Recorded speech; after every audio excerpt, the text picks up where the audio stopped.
आत्तापर्यंत आम्ही लिओ बुशत आणि झोमॅटो बरोबर तयार करतो. बस एक 50 दिव्यांग बांधवांना व्हीलचेअर दिली लिओ बुशतची आणि त्याच व्हीलचेअरवरती हे लोक झोमॅटो डिलिव्हरीचा जॉब करतात. तर डॉक्टरांनी तापेमध्ये इंजेक्शन दिल्यामुळे माझे दोन्ही पाय निकामी झाले. तर तिथे माझ्यापेक्षा इतके जास्ती दिव्यांग होते की मला माझा प्रॉब्लेमच वाटायला नाही लागला. पुण्यामध्ये स्वच्छता मोहीम सुरू केली. जे सर्व दिव्यांग एका महिन्यातल्या एका रविवारी एकत्र येतात. काही महानगरपालिकेच्या काही शासनाच्या योजना होतात, परंतु या शासनाच्या योजना त्या दिव्यांगांपर्यंत पोहोचतच नाही, त्याचं अवेअरनेसच नाही. त्याच्यामुळे जे मीडिएटर आहेत ते 20,000च्या योजनेसाठी 10,000 5,000 असे पैसे घेतात. तर आम्ही महानगरपालिकेमध्ये गेलो आणि त्यांना सांगितलं की तुम्ही ॲटलिस्ट अवेअरनेस तरी करा, पेपरला बातमी तरी द्या.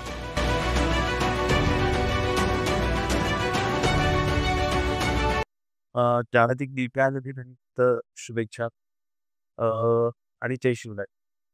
अ, सुरुवातीपासून सांगायचं झालं तर मी नॉर्मल जन्माला आलो होतो. 5 वर्षाचा असताना मला डॉक्टरांनी तापेमध्ये इंजेक्शन दिल्यामुळे माझे दोन्ही पाय निकामी झाले. त्यामुळे मला मध्येच ताप आला आणि डॉक्टरांनी तापेमध्ये इंजेक्शन दिल्यामुळे माझे दोन्ही पाय निकामी झाले. आणि त्याच्यानंतर मग घरी जास्ती परिस्थिती नव्हती, की सगळ्यांकडे असं कंप्लेनिंग मोडमध्ये जायचं नाहीये. परंतु हे सगळ्यांनी आपल्या इथे सगळ्यांनी हे अनुभवलंय. गरीब परिस्थिती काय असते सगळं पाहिलंय. तर एक 5-6 वर्षानंतर मी असं रांगत चालायचो 5-6 वर्ष. शाळेमध्ये जायला लागलो तर 2 कुबड्या असायच्या माझ्या. अ, जसं आज ॲक्सेसिबिलिटीसाठी इतकं महाराष्ट्रामध्ये काम होतंय, जगभरामध्ये काम होतंय, त्यावेळेस ॲक्सेसिबिलिटी काय असते आणि ती कशाबरोबर खातात ते कुणाला माहिती नव्हतं. तर तशा परिस्थितीमध्ये शाळेमध्ये, वॉशरूममध्ये कुठेतरी धडपडायचो, गुडघे फुटायचे, सगळं सगळं करायचो. पण मला मनामध्ये असं होतं, की हे सगळे जे साधारण लोकं आहेत ते करतात, ते मला करता येत नाही. तो एक कॉन्फिडन्स इतका डाऊन व्हायचा त्यावेळेस, की मला काय करता येईल? सुदैवाने दिव्यांग कल्याणकारी संस्था म्हणून आहे. तर तिथे मी ॲडमिशन घेतलं 9वी ला. या सगळ्या त्रासांना कंटाळून, की अरे, ते लोकं खेळतायत, मला खेळायला मिळत नाही वगैरे, वगैरे. तर तिथे माझ्यापेक्षा इतके जास्ती दिव्यांग होते, की मला माझा प्रॉब्लेमच वाटायला नाही लागला. त्याच्यानंतर मग ह्या 2 गुबड्या असायच्या, तर माझं 1 महिन्यामध्ये त्यांनी ऑपरेशन केलं फ्री ऑफ कॉस्ट आणि हळू परत माझा दुसरा पाय तो चांगला झाला, म्हणजे व्यवस्थित झाला. त्याच्यानंतर जो जास्तीत आदू पाय होता त्याच्यावरती त्यांनी काम केलं. तो पाय व्यवस्थित झाला आणि मग कॅलिपर मला मिळालं. कॅलिपरच्या नंतर 1 वर्षभर चालण्याचा सराव केला आणि जो शॉर्टी आहे माझ्या पायाला 2.5 इंचाचा शॉर्टी आहे. तर तो एक एक्स्ट्रा सोल मला लावावा लागतो. तो सोल लावून मग मी चालायला लागलो आणि लहानपणी जे काही गोष्टी करता नाही आल्या, मला क्रिकेट खेळायचं, मला पोहायचं होतं, मला खूप साऱ्या गोष्टी करायच्या होत्या. त्या मी करायला लागलो. असं करत मग मी कॉलेजला जायला लागलो. कॉलेजच्या जीवनामध्ये त्यावेळेस जिम वगैरे खूप ट्रेंड होतं. तर मला जिम जॉइन करायची होती. मी 2-3 जिममध्ये केलं सुद्धा. तर ते म्हटले, "अरे, तू हे वजनं वगैरे कशी उचलणार?" तर मी म्हटलं, "सर, मला इच्छा आहे. तुम्ही फक्त मला ॲडमिशन द्या." पण ते काही झालं नाही. माझा एक मित्र होता. तो न्यूट्रिशन वगैरे तो डाएट वगैरे असं ह्याच्यातनं करायचा तो. तर तो म्हटला, "तू माझ्या जिममध्ये चल." मी सरांना रिक्वेस्ट करतो. तर एक 6 महिन्यामध्ये सरांनी मला ॲडमिशन दिलं. 6 महिन्यामध्ये खूप छान प्रकारे त्यांनी माझ्याकडनं सगळा व्यायाम करून घेतला आणि 6 महिन्यामध्ये करवरे कॉलेजला नंदू मराठश्री हा इंटर कॉलेजिएट चॅम्पियनशिप असायचं. तर त्याच्यामध्ये माझं डेमॉन्स्ट्रेशन ठेवण्यात आलं आणि खूप सुंदर त्यावेळेस मला वाटतं 10, 15, 20 वर्षांपूर्वीची गोष्ट आहे ही. अ, अ, त्यावेळेस खूप छान अशी त्यांनी माझी फिजिक्समध्ये खूप छान बनवून घेतलं होतं मला. त्याच्यानंतर माझा प्रवास सुरू झाला. खूप सारे अवॉर्ड मिळायला मी लोकल बॉडी बिल्डिंग कॉम्पिटिशन खेळायला लागलो आणि तिथेच एक परत एक अडथळा आला, की ते म्हणायचे, की जे विलिंग लोकं आहेत त्यांना तुझ्यापेक्षा कमी प्राईज मिळतात आणि तुला खूप लोकं सपोर्ट करतात. तर तिथे थांबवलं मला आणि मी थांबलो नाही तरी मी म्हटलं, की ठीक आहे इथे नाही तर आपण दुसरीकडे काहीतरी करू. मग हॉटेल मॅनेजमेंट कोर्स होता. माझं ग्रॅज्युएशन कंप्लीट झालं आणि हॉटेल मॅनेजमेंट कोर्स आम्हाला सजेस्ट केला, की तिथे तुम्ही जावा. आणि तिथे तुम्ही काहीतरी करू शकत असाल तर बघा. तिथे गेल्याच्या नंतर हॉटेल मॅनेजमेंट झालं माझं. माझं खूप सारे म्हणजे तिथने स्कॉलरशिप वगैरे मिळायची. अशातच स्वाईन फ्लू आला. स्वाईन फ्लूमध्ये सगळंच विस्कटलं होतं. पूर्ण जसं कोविड आत्ता आलं होतं. तर त्यावेळेस स्वाईन फ्लूने पूर्ण परिवारच्या परिवार उद्ध्वस्त केले होते. त्याच्यात माझ्या बहिणीला स्वाईन फ्लू माझी जी काही स्कॉलरशिप असायची मी दरवर्षी ठेवायचो. तर तिच्या आजारामध्ये ते स्वाईन फ्लूचे आजारामध्ये सगळे पैसे खर्च झाले आणि पुढचं हॉटेल मॅनेजमेंट शिक्षण घेण्यासाठी माझ्याकडे पुरेसा पैसा नव्हता. माझी पहिल्यापासून एक नेचर आहे, की मला कोणाकडनं नको आहे. असं मला मागतानाच असं वाटतं, की मी असं का मागायचं? असं आपण आपलं करून खावं आणि त्यापुढे कदाचित मी पुढे गेलो नाही. नंतर मग तुम्हाला सांगण्यात आलं, की आता तू कुठेतरी जॉब कर. घरच्यांचं मी एकुलता एक आहे आणि 3 बहिणी आहेत मला. तर एक कॉल सेंटरमध्ये एक 5-6 महिन्यांचा जॉब केला. कॉल सेंटरचा जॉब हा खूप हेक्टिक असतो. सकाळी 9 वाजल्यापासून ते रात्री 8 वाजेपर्यंत तुम्हाला कंटिन्युअस बोलायला लागतं आणि बोलल्याच्या नंतर तुम्हाला घरी कोणाशी बोलायची इच्छा होत नाही. तर हा सगळा पूर्ण केल्याच्या नंतर मला घराच्या शेजारी जॉब लागला आणि घरी परतत असताना मी पडलो सायकलीवर. तर मला चेहऱ्यावर 16 फ्रॅक्चर्स झाले आणि फ्रॅक्चर्स झाल्याच्या नंतर मग आज ऑपरेशन झालं माझं. उद्या सकाळी दिव्यांगांचा रोजगार मेळा होता. 24 तास नव्हते झाले, पण मला फोन आला कुणाचा तरी, की "अरे, अमोल असं-असं आहे आणि दिव्यांगांसाठी आहे. तू बघ जातोय का?" तर मी डॉक्टरांना म्हटलं, "सर, मला जायचंय" म्हटलं. ते म्हटले, "अरे, 24 तास झाले. तू कसं काय जाणार? तुझं एवढं मोठं तोंड सुजलंय, इंट्राकॅथ आहे." म्हटलं, "सर, मला आत्ता खूप गरज आहे जॉबची आणि तो जर नाही भेटला तर भविष्य अवघड आहे." तर ते म्हटले, "तू एक मला देऊन दे, की तू तुझ्या ह्याच्यावरती चाललाय." तर तिथे खूप सारे जवळपास 350-400 कंपन्या आल्या होत्या आणि त्याच्यामध्ये एक 14 कंपन्यांमध्ये माझं सिलेक्शन झालं. त्याच्यामध्ये टाटा, Aptos, त्याच्यानंतर Capgemini, Mahindra अशा अशा ठिकाणी माझं सिलेक्शन झालं. महिंद्रा ही पुणे येथे त्यांचा प्लांट सुरू केला होता त्यांनी. मी थोडासा अभ्यास केला आणि मी चेक केलं, की आपण कुठे जाऊन केलं तर आपल्याला स्कोप आहे. तर माझ्या मित्रांनी सांगितलं, की Mahindraमध्ये तू जा आणि Mahindraतनं तुला व्यवस्थित सगळ्या गोष्टी मिळतील. तर सुरुवातीला मी एवढ्या मोठ्या कंपनीमध्ये जातोय त्याचा मला आनंद इतका मोठा होता, की मग बाकीचं जे काही मी सहन केलंय, बाकीच्या ज्या काही गोष्टी खडतर परिश्रम वगैरे मला असं वाटलं, की ते सार्थकी लागलं.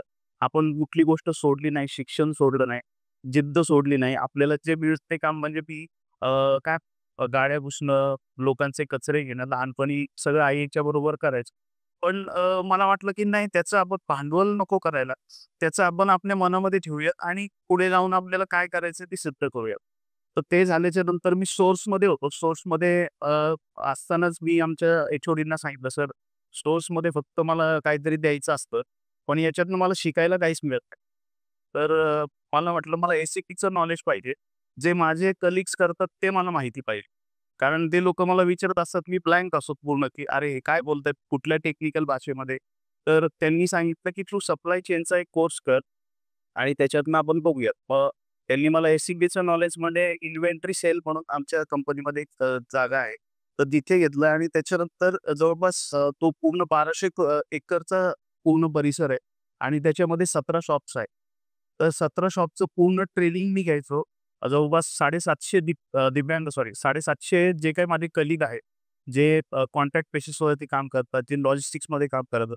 त्यांचं ट्रेनिंग घ्यायला मला त्यांनी सांगितलं, की "अहो, तू शिकतोयस आता, तर तू पण दुसऱ्यांना शिकवलं पाहिजेस." तर 750 लोकांचं ट्रेनिंग कंप्लीट करून आम्ही जी इन्व्हेंटरी जवळपास त्यावेळेस अ, खूप मोठा डिफरन्स होता. तो आम्ही फक्त 17 कोटीवरती आलो होतो. जो अ, जवळपास नाही म्हटलं तरी 77-78 कोटीवरचा डिफरन्स आम्ही 17 कोटीवरती आणला आणि हळू करत तो 30 कोटीवरती डिफरन्स आणला. तर हा खूप तोटा होता. मग ही त्यात पण साऱ्या गोष्टी वेगळ्या म्हणजे समोरच्याला आपण कसं इज्जत द्यायची, समोरच्याकडनं कसं काय काम करून घ्यायचं आणि ह्या गोष्टी मी एक स्टेबल झालो. पण बाहेर जाताना माझे दिव्यांग बांधव दिसायचे. कुणीतरी रोडवरती काहीतरी ॲक्टिव्हिटी करतंय किंवा काय. तर मला असं वाटतं की त्यांच्यासाठी आपण काम करायला पाहिजे. कारण आता सर्वात आधी तर म्हणजे डॉक्टर बाबासाहेब आंबेडकरांचं एक वाक्य आहे, की जोपर्यंत तुमच्या घरामध्ये खायला तोपर्यंत तुम्ही कार्यकर्ता किंवा नेता बनू शकत. किंवा तोपर्यंत तुम्ही समाजसेवा करू शकत नाही. तर मला ते वाक्य मी म्हणजे पुस्तकं जास्त वाचत नाही, पण काही वाक्य माझ्या लक्षात तर त्या वाक्यामुळे म्हटलं, की आता आपल्या घरच्यांना स्थिरता आलेली आहे. तर आपण बाहेरच्या लोकांसाठी जे आपल्या कम्युनिटीमध्ये आहेत, त्यांना आपण मदत केली पाहिजे. तर सुरुवातीला जसं सरांनी सांगितलं, की ससून हॉस्पिटलमध्ये दिव्यांगांसाठी खिडकी नव्हती.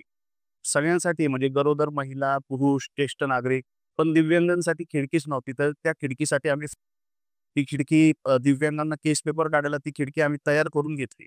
त्याच्यानंतर दिव्यांगाचे यू-डी-आय-डी कार्डसाठी खूप सारे आता आपण बघतो, की खेडकर प्रकरण खूप गाजले महाराष्ट्रात. तर तसे काही प्रकार असतात, तर तसे प्रकार आम्ही बंद करण्याचा प्रयत्न केला. आम्ही सक्सेस नाही झालो. पण आम्ही तिथे गेल्याच्या नंतर असे काही जे मधले मेडिएटर असतात, तर ते थोडेसे थांबवून त्यांनी फक्त ह्या लोकांचं काम केलं. अशा दिव्यांगांसाठी शासनाच्या काही योजना असतील, महानगरपालिकेच्या काही योजना असतील, तर त्या सगळ्या योजना आम्ही फ्री ऑफ कॉस्ट देतो. त्याच्यातनं ₹1 घेत नाही. हळू करत आता माझे काही मित्र आहेत, काही सहकारी आहेत, तर ते मला मदत करतात ह्या कामासाठी. तर ते त्या लोकांना परत नाही देऊ शकत म्हणून आम्ही पुण्यामध्ये स्वच्छता मोहीम सुरू केली. जे सर्व दिव्यांग एका महिन्यातल्या एका रविवारी एकत्र येतात. पुण्यात शहरातली मंदिरं असतील, मॉन्युमेंट्स असतील, बस स्टॉप असेल किंवा असे काही स्टॅच्यूज असतील, त्याची सगळी माहिती घेऊन आम्ही त्या परिसराची स्वच्छता करतो आणि एक कम्युनिटी म्हणून आम्ही तिथे आहोत. आम्हाला कम्युनिटीकडनं भरपूर मिळतं. ते आम्ही तुमच्याकडे परत नाही करू शकत, पण या माध्यमातून का होईना, पण ती मतं आम्हाला समाजाला एक व्यवस्थित असं एक काय म्हणू संदेश देता येईल असं आमचं हे असं. पर्सनॅलिटी डेव्हलपमेंट, पर्सनल हायजीन हा खूप मोठा विषय आहे. कारण हे जर मी कॅलिपर आत्ता घातलं सकाळी, तर रात्री 9 वाजताच म्हणजे 12-12, 13-13 तास हे माझ्या पायात असतं. याच्यामुळे फंगल इन्फेक्शन होऊन काही लोकांचं शुगर असते, तर करावं लागतात ते पाय आणि असे काही केसेस आमच्या दिव्यांग मित्रांमध्ये खूप होते. तर तशा लोकांना ट्रेनिंग डॉक्टरांच्या माध्यमातूनच द्यायचं त्यांच्या बोलीभाषेमध्ये, की हे असं झाल्याच्या नंतर असं काय होऊ शकतं. तर यांचं अवेअरनेस केलं. काही महानगरपालिकेच्या काही शासनाच्या योजना होत्या. परंतु या शासनाच्या योजना त्या दिव्यांगांपर्यंत पोहोचतच नाहीये. त्याचं अवेअरनेसच नाहीये. त्याच्यामुळे जे मीडिएटर आहेत ते 20,000च्या योजनेसाठी 10,000 5,000 असे पैसे घेतात. तर आम्ही महानगरपालिकेमध्ये गेलो आणि त्यांना सांगितलं, की तुम्ही अवेअरनेस तरी करा, पेपरला बातमी तरी द्या. आणि ती पेपरला बातमी 1 तास न देता तुम्ही महिन्यातनं एकदा तरी बातमी द्या, जेणेकरून दिव्यांगांना ह्या गोष्टी समजतील. तर ह्या गोष्टींमधनं दिव्यांग लोकं आता जागरूक झालेले आहेत आणि ते आपण सगळ्या गोष्टी फ्री ऑफ कॉस्ट करतो. काही दिव्यांगांना व्यवसाय करायचा असेल, तर त्याच्या व्यवसायासाठी आपण वस्तू स्वरूपात मदत देतो, जेणेकरून तो तिथेच बसून त्याचा व्यवसाय करू शकतो आणि स्वावलंबी बनू शकतो. आत्तापर्यंत आम्ही न्यू मोशन आणि Zomato बरोबर टायर करून जवळपास एक 50 दिव्यांग बांधवांना व्हीलचेअर दिली न्यू मोशनची आणि त्याच व्हीलचेअरवर बी हे लोकं Zomato डिलिव्हरीचा जॉब करतात. आणि आज ते नाही म्हटलं तरी ₹20,000 प्रत्येक व्यक्ती हा कमवतो. आणि त्यांना हे कमवल्याच्या नंतर पहिला पगार आल्याच्या नंतर ह्या लोकांनी तो फीडबॅक दिला. तर काही लोकं रडले, काही लोकं म्हटले, की आमचा आता हे शेवटचाच महिना होता, शेवटचाच दिवस होता. आम्ही इथनं निघून गावालाच जाणार होतो परत. पण ते थांबून आता ते म्हणजे भाड्याच्या घरात राहून स्वतःचं करतात, आपल्या घरच्यांचं करतात, आई-वडिलांचं करतात आणि ह्या सगळ्या गोष्टीचं म्हणजे कसं आहे, की समाजाचे देणे हा एक पार्ट आहे. मी एक माध्यम म्हणून काम करतो, की याच्यामध्ये आपल्याकडनं काही होत नाही. फक्त माध्यम म्हणून काम करायचं. याच्या माध्यमातूनच अ, मुरलीधर बुबळ म्हणून आमच्या इथे आहेत. तर त्यांच्याकडनं जवळपास मी त्यांना सांगत असतो प्रत्येक वेळेस, की "सर असं करा, तसं करा." तर त्यांनी वन टाइम जवळपास 5,000 दिव्यांगांना व्हीलचेअर, वॉकर, कुबड्या, कॅलिपर्स त्याच्यानंतर आपले काही प्रोस्थेटिक लेग असतील. तर ते ऑन टाईम म्हणजे त्या व्यक्तीला जो व्यक्ती आहे त्याला थेट तिथं जाऊन मदत केली होती. असं म्हणजे थोडंफार आम्ही करत असतो. आज इथे म्हणजे मला तुम्ही बोलवलं खरंच नशिबवान आहे का अ, मला माहिती नव्हतं की हा हा मला मी इथे येईल म्हणून. कारण गुरज सर हा मला असं म्हणजे दडपण आल्यासारखं होतं, की अरे आपण तर काहीच केलं नाहीये. कारण हे सगळं एक माध्यम म्हणून माझ्याकडनं होतं आणि खरं तर हा पुरस्कार म्हणजे मी सगळ्यांना डेडिकेट करेन. म्हणजे माझ्या घरच्यांना, जो व्यक्ती मला मदत करतो, जे दिव्यांग टीम आहे आमची. तर तसं आता मी बोलतोय, पण माझ्याच सोबत जे दिव्यांग टीम आहे, ती बोलायला पाहिजे. त्यांना सुद्धा असं व्यासपीठ मिळालं पाहिजे. तर त्यांच्यासाठी पण आमचे काही प्रयत्न चालू आहेत आणि मला इथे थांबण्याची, मला इथे बोलण्याची संधी दिली. त्याच्यानंतर जो पुरस्कार 15 वर्षापासून देत आलात, तो पुरस्कार मला दिलाय. खरं तर मी खूप भाग्यवान आहे. सगळ्यांना धन्यवाद देतो.